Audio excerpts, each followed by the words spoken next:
Planning a fishing trip shouldn't feel like a full-time job.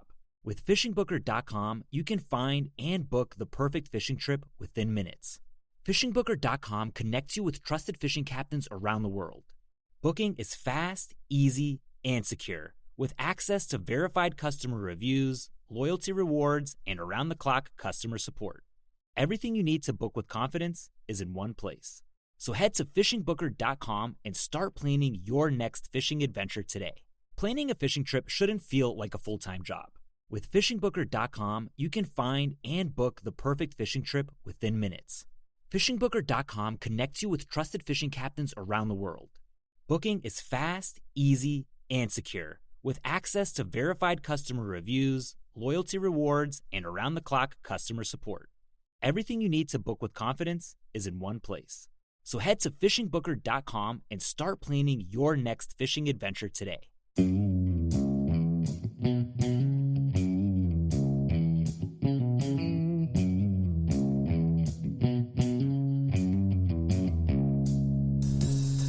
Alright, welcome back to the Survival and Basic Badass podcast with Kevin and Chuck. Today we're going to talk about silencers and suppressors. So, any insight? What are you thinking? Yeah, but actually I talked to my advocate, my attorney. Okay. He said that we should not do an episode on silencers and suppressors. Specifically, that's what he said. But he said since we were doing one anyway, that we should just make a point that it's probably illegal where you live. If you live in D.C., California, Delaware, Hawaii, Illinois, Iowa, Massachusetts, Michigan, Minnesota, New York, New Jersey, Rhode Island, and Vermont. And California. And California. I think I said California. Maybe I didn't. Okay. But you cannot have a silencer. You cannot own one. You cannot buy one. You cannot sell one. You can't make one. Can't make one. That would be a big Can't even no-no. fantasize about having it. Really. Don't even dream about it. Don't do it. The sleep police will come and get your ass. Now, This other is for things entertainment purposes only. for you guys, but for the rest of you, Yeah. I have some good information. So that's the thing is, and you've heard us, make like thing, and things might be wink, wink, nod, nod. Silencers, you know what? For the benefit you get of having a silenced weapon, it's not fucking worth the harassment and the liability you bring in from the law. Yeah, if you're in one of those states where it's anything illegal. in those states, you're asking for trouble. And silencers are cool, but they're not that cool. Mm-hmm. It's not worth getting in trouble for. No, the real benefit for them is that you're not going to wreck your hearing. And it really is. I mean, that's the reason you want a silencer. Plus, you don't scare every animal out of the freaking forest after you take a shot. That's kind of a nice benefit. Believe it or not, there's like 3 good benefits to silencers. Well, one, because they're awesome, so that might make 4. But your hearing protection, right? Mm-hmm. You're great. Doesn't damage your ears. Hearing safe. Yeah, I think that's a win. they generally say a suppressor will go from 140 to 160 decibels down to 130, 145 decibels. Yeah, they say makes a difference. Right, the goal is to get below 140, which is what they consider like hearing safe. Right. So that works out. But so with that, you also have a lot less recoil because it's less of a concussion when it shoots. So that's kind of a benefit for your younger shooter. And different people, it makes it a little bit easier. There's less of a flash. There's, believe it or not, better accuracy when you have a suppressor, which is kind of weird. One of the things, some people get upset when you say suppressor, silencer. Yeah, I was going to bring that up. You want to talk about this real quick? Do you have any insight? Yeah, No, well, you're worried? Okay. The idea is, the guy that invented it, Maxim. He's the son of the guy that invented the Maxim machine gun. Yes. Which I don't know if not everybody's familiar with, but it was like the first recoil operated machine gun. It was his son that came up with the silencer. He invented the muffler at the same time for cars. Yes, it's very very similar. 1902. And they're very patented in interchangeable 1909. mufflers and right. But basically he called it the Maxim silencer. That was the first one. That's why they're called silencers. Right. Not because they make it silent. We didn't actually start using the word suppressor until the 1980s. Oh, really? But suppressor is a more accurate term for what it does. Right. Okay. But it's not the actual name of the product. There was an article I read in, like, Gun and Ammo magazine or something, and it talked about that. Silencers aren't silent. And the thing is, too, that you have to take into account, you have to use subsonic ammunition. Right. Because if there's a sonic boom crack after you shoot the gun, having it silenced doesn't really help you. So you got to take that into account. All right, but with that said, what you're all really wanting to know is, can I build my own silencer? Well, the answer is you can, as long as you live in one of these states where silencers are legal to own. The only thing, you got to fill out this ATF Form 1. You got to pay the $200 transfer tax for them to set it up. You got to wait about 180 days. I mean, they say 90 to 180, but we've talked about my experience of waiting on the government, you know. But yeah, you know, we all have to answer to somebody, but the bottom line, it can be done. The sad part is you can't even start thinking about it, doing anything until you get this confirmation back. So you do have to, you know, put in the time. But anyway, how does a silencer work? The answer, you know, it's like basically you have this high pressure pulse, you know, a burst of gas that comes out into the atmosphere, and it's a big traumatic change into the environment. If you think of like when you pop a balloon, same thing. You pop a champagne cork, same thing. You know, it's that dramatic change in atmospheric pressure. So what you're trying to do with a silencer is you're trying to slow down that change and make it a little bit less dramatic. So a silencer basically has several chambers that are going to slowly disperse the air, give it time to cool, give the air pressure a little chance to expand on a slower, smaller scale. It's going to cool down, it's going to funnel that gas and make it so that when it comes out at the end, it's a much greater pressure, and obviously that's going to make it a lot quieter. You know, it's awesome for hunting.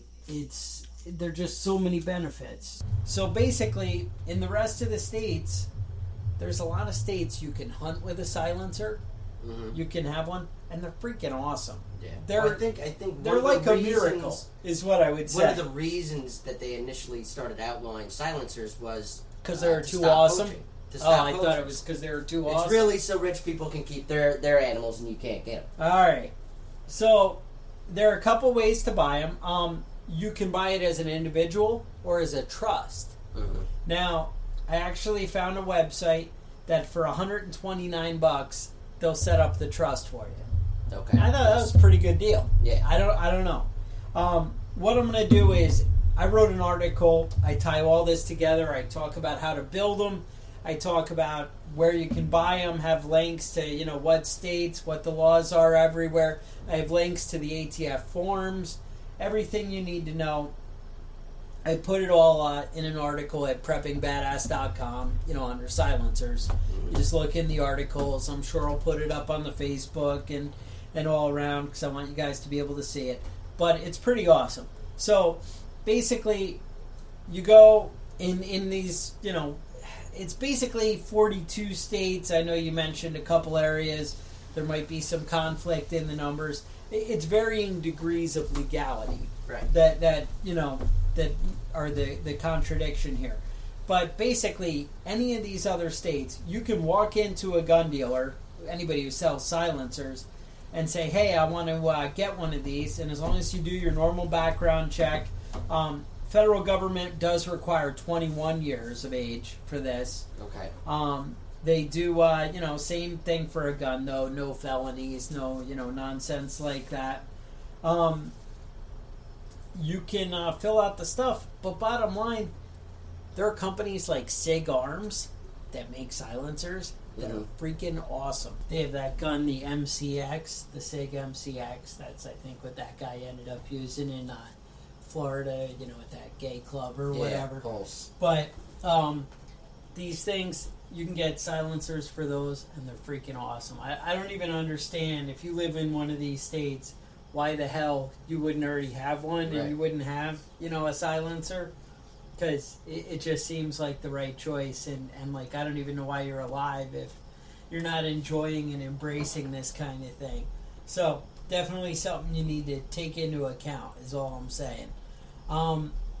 With that, so you walk into a gun dealer, class 3 regular gun dealer, they'll have you fill out ATF form 4, I think it is, and that's just the transfer tax.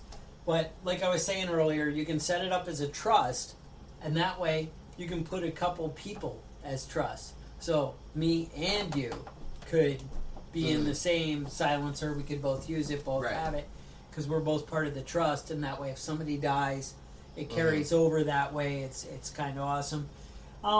Technically, what I read, you can transfer it when it's single ownership, but it's a pain in the ass and whatever, and it can only be assigned to one person. And that's the biggest obstacle that you run into. And also, as an individual, you need a letter from the local police chief and nonsense. You do $129. You get around all that. You save all the headaches, and then you're awesome, So, building your own, we'll get back to that. I saw a lot of different things. I saw people taking, you can actually buy a registered with a tax stamp, and that you put on the end of your gun, and you can just screw oil filters onto it. Yeah. And they sounded awesome. This guy was using the same Ruger that I have, that 22 handgun, the SR, I think it is. And you could barely hear it. You're hearing the click of the gun. Right. And I know mine's freaking loud. Yeah. So I was blown away. I'm like, oh, this is awesome. So, yeah, I know you want to get to the meat within the nut, so here we are. So, making your own silencer. The big thing, I see things on the internet, they're putting things on with hose clamps and this and that. It is a lot of pressure. I mean, that's why you're getting the loud bang. It's a lot of pressure coming out. You really want to be able to thread it on to the end of your gun. Now, an AR-15 already has, for a flash suppressor or whatever, 99% of them already have a threaded fitting at the end of the barrel. Right. I do have one with a bull barrel that does not, but 99%. And you know what? Go to a machine shop. Go buy a tap and die set, and you can thread your own freaking barrel on the outside. It's not that, the end of the world. So what you would do, you would take the little, it's not a flash suppressor, what is it, the little break at the end of the gun. Take that, unthread it, and I would actually build it right off of that. What I saw a lot of the guys doing is they'll weld a washer about a quarter inch past where the threading starts, and you're going to get it so that you drill out the washer so that it's a snug fit with the other, and then you're going to weld it around your flash suppressor basically. Then the next step, you're going to end up putting a tube in there around the whole thing, but the next step is you're going to have baffles, and what they do for the separate baffles, like basically chambers for the air, they did the freeze plugs, like you put in a motor. Oh, okay. So it looks kind of like a bottle cap on a beer bottle, but you go buy freeze plugs, you order them online, whatever. And so for each section, they have a freeze plug that will be another chamber.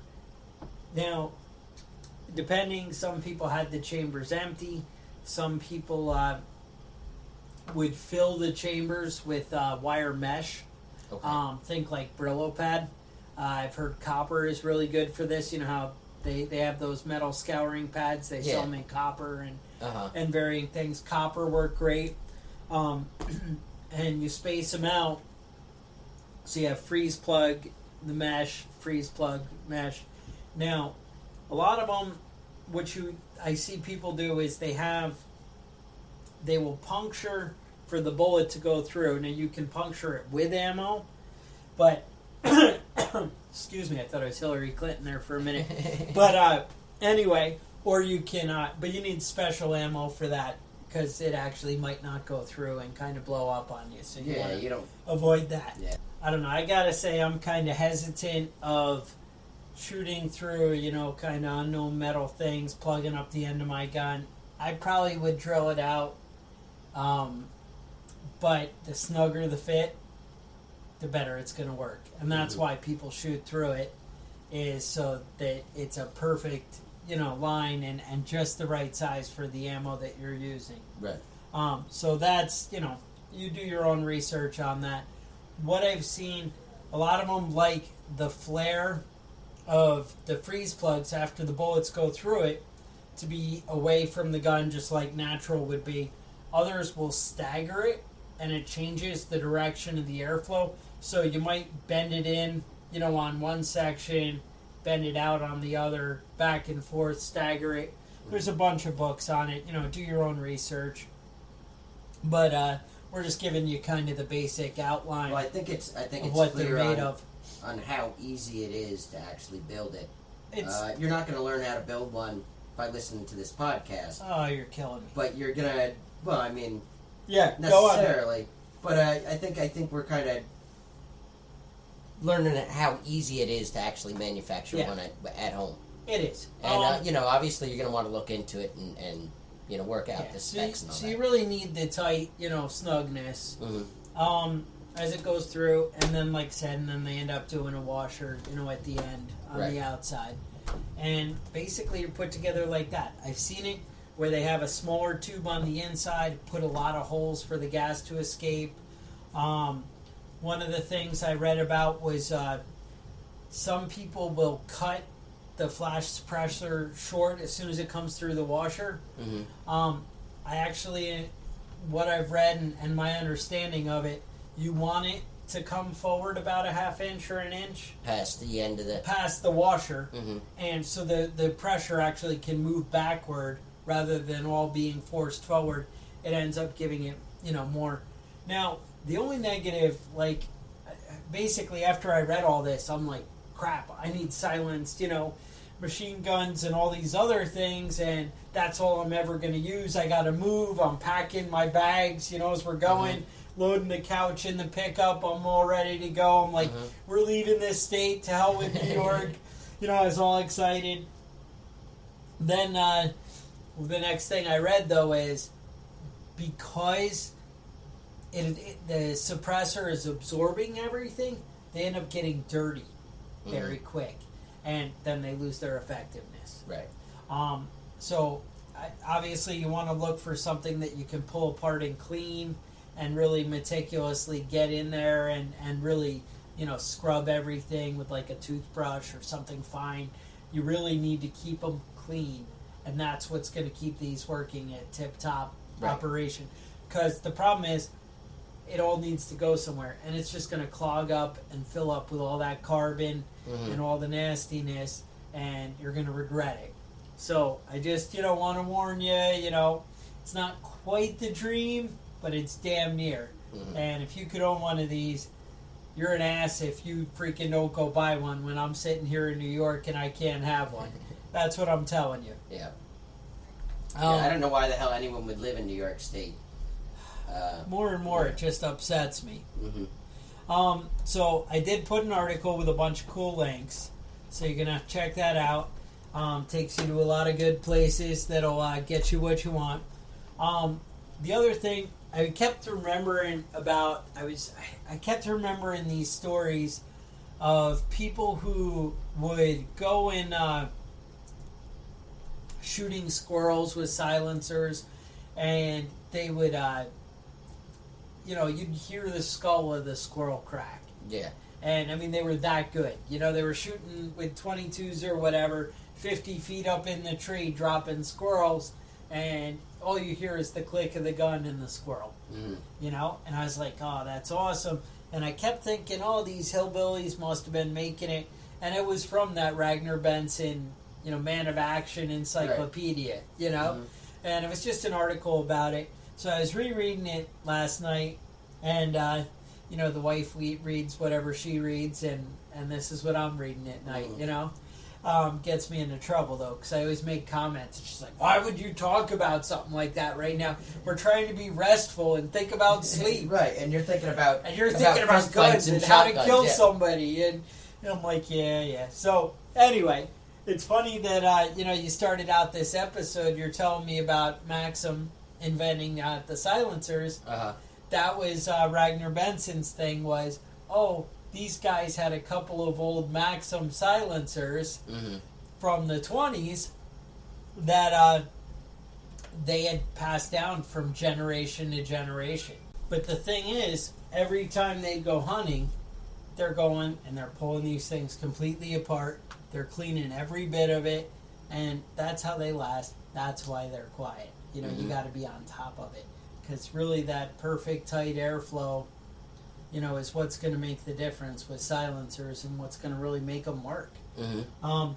So hopefully this gives you guys some insight into it. I don't know. I mean, I feel like I learned a hell of a lot when I was doing the research for it. I used to see guys, when I was younger who'd make them and different things, and, it was always, a learning experience, and now I wanted to be able to kind of bring some of that to you guys, let you check it out.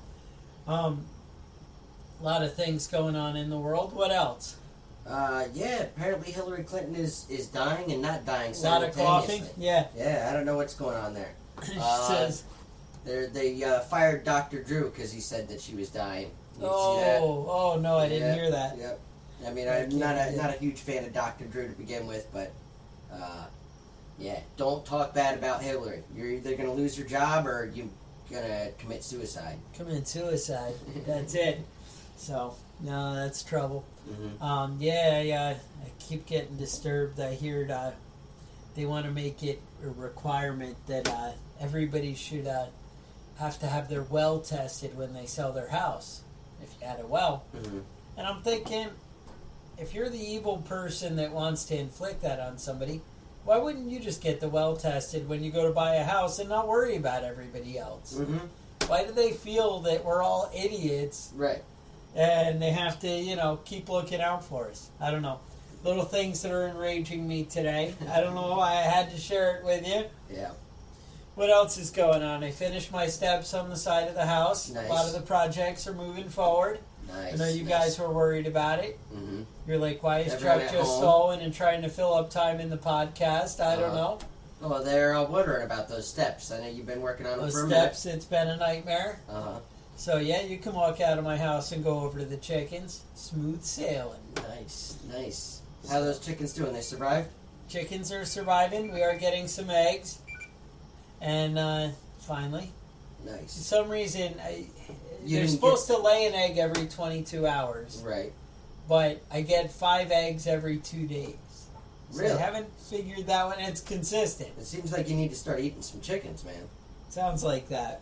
They get a lot more feed than I get eggs, is what I think. But me and Kevin were talking. There's a lot of new episodes. We're starting to do some video stuff. You guys might want to subscribe to the Prepping Badass channel on YouTube. Some new things coming up. I don't know. Hopefully get some videos up this weekend. And all I'm saying is new things are coming in the future. So keep your eye out. Trying to get a little more involved. Kevin said we should step up our game. So here we are. Yep. Now, if they want to get a hold of us to recommend some ideas, topics, I know we are going over some topics earlier today. They can check us out on Facebook. I know we're looking at night vision's coming up. Night vision, surveillance. One we were talking about was lie detection, how to spot a liar. Maybe a pre-storm checklist. Pre-storm checklist. There's about 10 others that we're kicking around here, so I think I don't want to give away all our secrets quite yet. But if you want to recommend or ask about a certain topic that we can get into, that sounds like a plan. You can email us, Facebook us, preppingbadass gmail.com, Facebook, and I guess on the Twitter. I don't know. I'm never on there anymore. Is that a Twitter's thing still? Exactly. You're just like, what the hell is this? And all I see is Trump comments. Yeah, I thought Milo ruined the whole thing for us. It's over. So, anyway, stay safe, and we'll talk to you guys next week.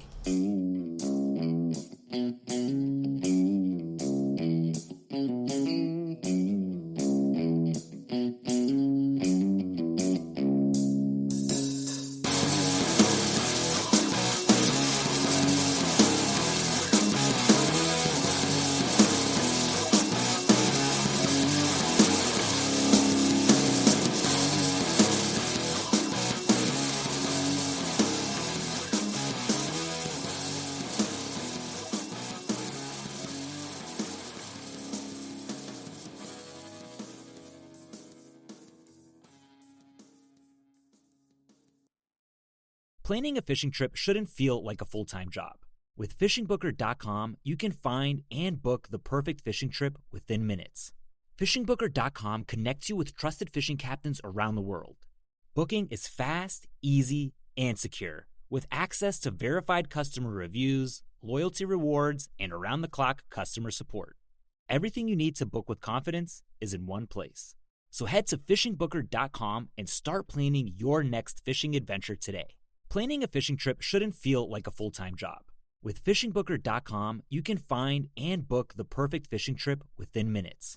Fishingbooker.com connects you with trusted fishing captains around the world.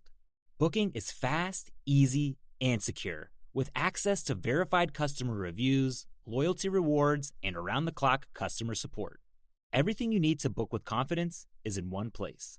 So head to fishingbooker.com and start planning your next fishing adventure today.